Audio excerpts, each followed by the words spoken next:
बिस्मिल्लाहिर्रहमानिर्रहीम। अस्सलामुअलैकुम। Learn mathematics के आज के इस वीडियो में मैं आपको खुशामदीद कहता हूँ।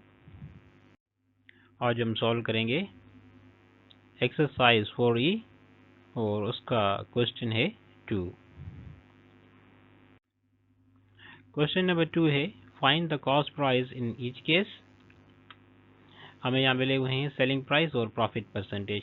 दो चीज़ें मिली हुई हैं, एक है सेलिंग प्राइस, दूसरी मिली हुई है प्रॉफिट परसेंटेज। अब हमें फाइंड करना है कि इसकी कॉस्ट प्राइस कितनी होगी। अगर हम कोई चीज़ खरीदते हैं और उस पर अपना प्रॉफिट रखते हैं और प्रॉफिट के बाद उसे सेल कर देते हैं, तो यहाँ पर सेलिंग प्राइस और प्रॉफिट परसेंटेज मिले हुए हैं, तो हमने फाइंड करनी है कॉस्ट प्राइस। आइए सॉल्व करते हैं। तो सॉल्व करने के लिए हम पहले लेट लेंगे कि लेट कॉस्ट प्राइस जो है वो 100 रुपया है। अपनी तरफ से हम ले लेते हैं 100 रुपया है कॉस्ट प्राइस। और अगर हम इस पर 15% के हिसाब से अपना प्रॉफिट रखना चाहें तो वो होगा 15 रुपीज़। 100 रुपये पे 15 रुपये, तो हमने लेट कर लिया। 100 रुपया है हमारा कॉस्ट प्राइस, और अगर उस पर हम नफ़ा रखेंगे अपना 15%, तो उसके हिसाब से 100 में से 15 रुपीज़ हो गए। अब हम उस हिसाब से अपनी सेलिंग प्राइस तय करेंगे। अगर कोई चीज़ हमने 100 रुपये में खरीद ली और 15 रुपये अपना फ़ायदा रख लिया 100 पर, तो हमें सेलिंग प्राइस कितनी होगी। तो हम क्या करेंगे, कॉस्ट प्राइस को प्रॉफिट में ऐड कर देंगे। तो कॉस्ट प्राइस थी 100 रुपया और प्रॉफिट था 15 रुपीज़, दोनों को करेंगे ऐड, तो हमें सेलिंग प्राइस मिलेगी 115 रुपीज़। तो हमने फ़र्ज़ किया था कि 100 रुपया कॉस्ट प्राइस है, उस हिसाब से सेलिंग प्राइस है 115 रुपीज़, जबकि हमने 15 रुपये अपना प्रॉफिट रख लिया।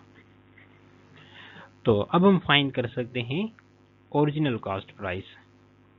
तो ओरिजिनल कॉस्ट प्राइस के लिए क्या करेंगे, cost price is equal to, अब हमने ये जो लेट लिए थे ना दो, एक टर्म कॉस्ट प्राइस 100, ऊपर हम वो लिखेंगे लेट जो हमने लिया था 100 रुपीज़ हमारी कॉस्ट प्राइस, और अपॉन में डिनोमिनेटर में हम लिखेंगे 115 जो हमारी सेलिंग प्राइस जो हमने लेट के हिसाब से हुई।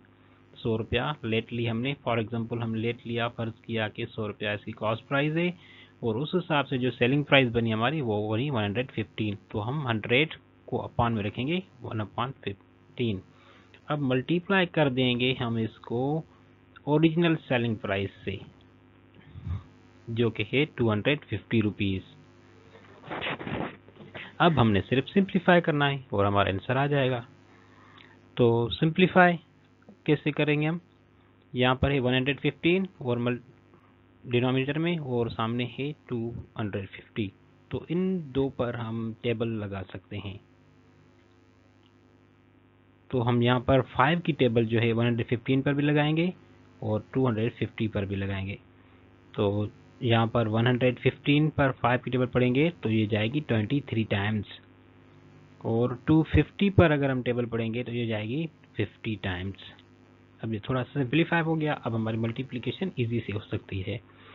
तो अब हमने क्या करना है, 100 को पर सेम लिखना है, 4/23 न्यू टर्म लिखेंगे। जो तो 115 हमने काट लिया, उस पर टेबल लगाई, तो नीचे जो नई रकम आ गई वो है 23। अब मल्टीप्लिकेशन सेम होगी, और वहाँ पर 250 में से जो टेबल लगाई तो हमें मिला 50। तो अब हमने क्या करना है, 50 को मल्टीप्लाई कर देना है 100 के साथ। 50 को मल्टीप्लाई करेंगे 100 के साथ, और अपॉन में 23 सेम रखेंगे। अब जब हम 50 को मल्टीप्लाई करेंगे 100 के साथ, तो हमारे पास आ जाएंगे 5000, और अपॉन में 23 सेम। और अब लास्ट में हमें क्या करना है, 5000 को 3 से डिवाइड कर देना है। ये डिवाइड करने के बाद आपको आंसर मिलेगा 217.39 में भी, और आगे भी कुछ नंबर्स हों 3। कैलकुलेटर से जब आप उसको डिवाइड करेंगे या आप मैन्युअली डिवाइड करेंगे तो आपको जो नंबर मिलेगा वो इसी तरीके का मिलेगा 217 पॉइंट में भी, पॉइंट के बाद एक आध नंबर जो हो वो ज़्यादा हो, क्योंकि मैं यहाँ पर राउंड ऑफ नंबर करके लिखा है आपकी आसानी के लिए। तो ये राउंड ऑफ करके बाद में मैंने आंसर लिखा हुआ है 217.391। यह है हमारा आंसर। अब हम बी में आते हैं। यहाँ पर सेलिंग प्राइस है ₹30.50 और प्रॉफिट परसेंटेज है 16.50। तो सेम प्रोसेस लेट लेंगे हम। फर्ज करेंगे कि प्राइस कॉस्ट जो है ₹100 है, उस हिसाब से जो प्रॉफिट बनेगा वो 16.50 रुपीज़ बनेगा। तो इस हिसाब से सेलिंग प्राइस होगी, कॉस्ट प्राइस में ऐड करेंगे प्रॉफिट। तो कॉस्ट प्राइस ₹100 और प्रॉफिट जो है वो 16.50 रुपीज़ है। तो दोनों को ऐड करने के बाद मिलेगा 116.50 50। सो और इसको 50 ही पढ़ते हैं। तो अब हम फाइंड करेंगे अपनी कॉस्ट प्राइस। तो जैसा कि हमने पहले प्रॉब्लम में किया, हमने क्या किया था, जो हमने कॉस्ट प्राइस लेट ली है 100, वो हम न्यूमरेटर में लिखेंगे, उसके अपॉन में हम नीचे लिखेंगे जो हमारी सेलिंग प्राइस है न्यू 100 ऊपर, और नीचे हमारी जो न्यू सेलिंग प्राइस मिली हमें 100 के हिसाब से वो नीचे लिखेंगे, और उसको मल्टीप्लाई कर देना है ओरिजिनल सेलिंग प्राइस के साथ जो कि है 30.50। तो अब यहाँ पर हमारी कोई ऐसी टेबल नहीं है जो 30.50 और 116.50 पर दोनों पे जा सके, तो इसलिए हम यहाँ पे जो है मज़ीद सिंप्लीफिकेशन नहीं करते। हम क्या करेंगे, यहाँ पर 100 को मल्टीप्लाई कर देंगे 30.50 के साथ, अपॉन में डिनोमिनेटर जो है वो सेम रख देते हैं, क्योंकि ऐसी कोई टेबल नहीं है दोनों पर भी जा सके मज़ीद सिंप्लीफिकेशन के लिए। तो अब हम पहले क्या करेंगे,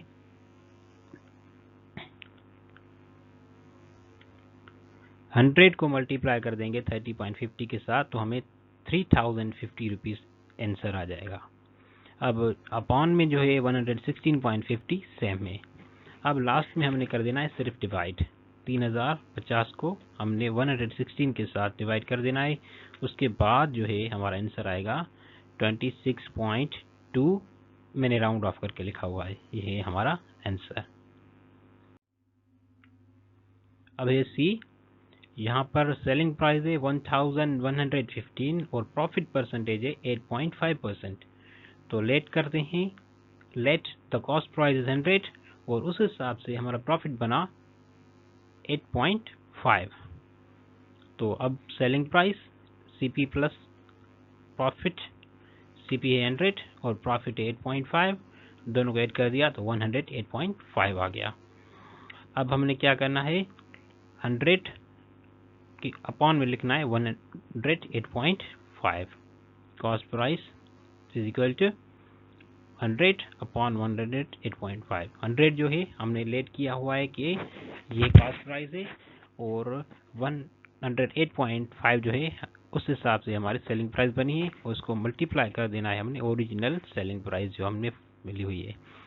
तो यहाँ पर भी हमारी कोई खास ऐसी टेबल नहीं है जो इनको सिंप्लीफाई कर सके, इसलिए हमने क्या करना है, हमने सिंपली 1115 को 100 के साथ मल्टीप्लिकेशन रख देना है, और उसके बाद जो है डिनोमिनेटर में सेम 116.5 सेम लिखना है। अब हम क्या करेंगे, 100 मल्टीप्लाई कर देंगे 1115 के साथ। ये मल्टीप्लाई करने के बाद आपको मिलेगा ये आंसर, और डिनोमिनेटर में जो है वो सेम नंबर लिखना है।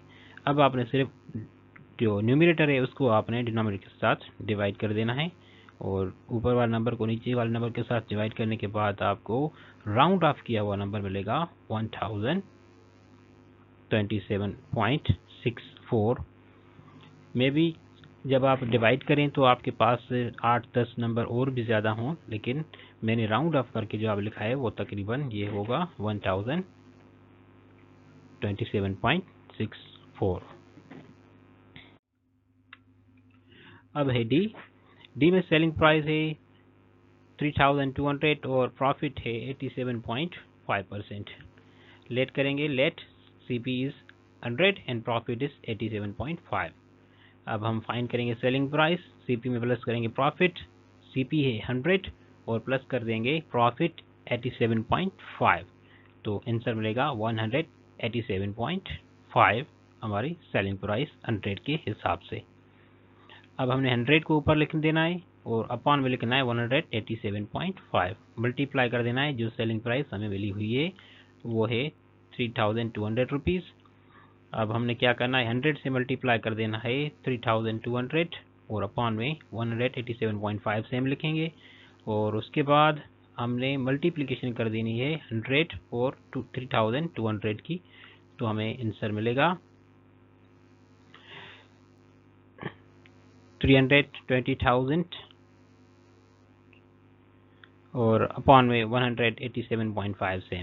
अब ऊपर वाले नंबर को नीचे वाले नंबर के साथ डिवाइड कर दीजिए। डिवाइड करने के बाद आपको 1,706.666666 इस तरह का नंबर मिलेगा, जिसको मैंने 3 टाइम्स 6 लिखा हुआ है राउंड ऑफ करके।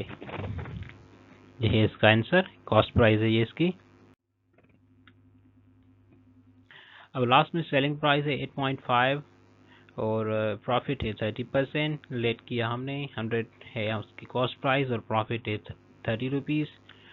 तो अब हम क्या करेंगे, 100 में ऐड करेंगे 30 रुपीज़, तो ये आ जाएगा 130 रुपीज़। तो अब हमने क्या करना है, 100 ऊपर लिख देना है और उसके डिनोमिनेटर में जो है 130 रुपीज़ लिखना है और मल्टीप्लाई कर देना है उसको हमने, जो हमने हमारे पास 8.5 जो है वो सेलिंग प्राइस है। अब क्या करेंगे, हम 100 को मल्टीप्लाई करेंगे 8.5 के साथ, अपॉन में 130 से हम लिखेंगे। जब हम 100 और 8.5 मल्टीप्लाई करेंगे तो हमें मिलेगा 850 रुपीज़, अपॉन में लिखेंगे 130 से हम। और जब हम 850 को डिवाइड करेंगे 130 के साथ तो हमें मिलेगा 6.53, जो कि इसका आंसर है। क्वेश्चन नंबर 2 जो है उसके पार्ट ए, बी, सी और डी जो है यहाँ पर कंप्लीट हुए। उम्मीद करता हूँ आपको हमारे आज के वीडियो में जो हमने प्रॉब्लम सॉल्व किए हैं वो आपको समझ में आए होंगे। और ये प्रॉब्लम्स जो है सिर्फ सॉल्यूशन के तौर पे मैंने यहाँ पर किए हुए हैं, ताकि आपको सॉल्यूशन करने में आसानी हो जाए और प्रॉब्लम समझ में आए। और बाकी इसके जो प्रॉब्लम्स हैं FGHIJ 5 और हैं, वो हम नेक्स्ट वीडियो में सॉल्व करेंगे, ताकि वीडियो भी ज़्यादा लंबा ना हो जाए और आपको देखने में कोई परेशानी ना हो। और आपसे एक और रिक्वेस्ट है कि हमारे वीडियोस को जो है लाइक कर दिया करें और उसके साथ जो है कमेंट भी आपकी हमारे लिए बहुत ही इम्पोर्टेंट है। आपके कमेंट हमारी हिम्मत बढ़ाते हैं, तो कमेंट किया करें ताकि हमें हमारी हिम्मत हो और आगे हम वीडियोस बना सकें आपके लिए और बहुत कुछ ला सकें आपके लिए। और एक और रिक्वेस्ट है कि हमारे चैनल को जो है सब्सक्राइब ज़रूर कर लीजिए अगर आपने नहीं किया तो, और अगर आपने कर लिया है तो आपका बहुत बहुत शुक्रिया। और हमारे वीडियोस को आगे तक शेयर किए ताकि औरों तक भी हमारी मालूमात पहुंच सके। शुक्रिया।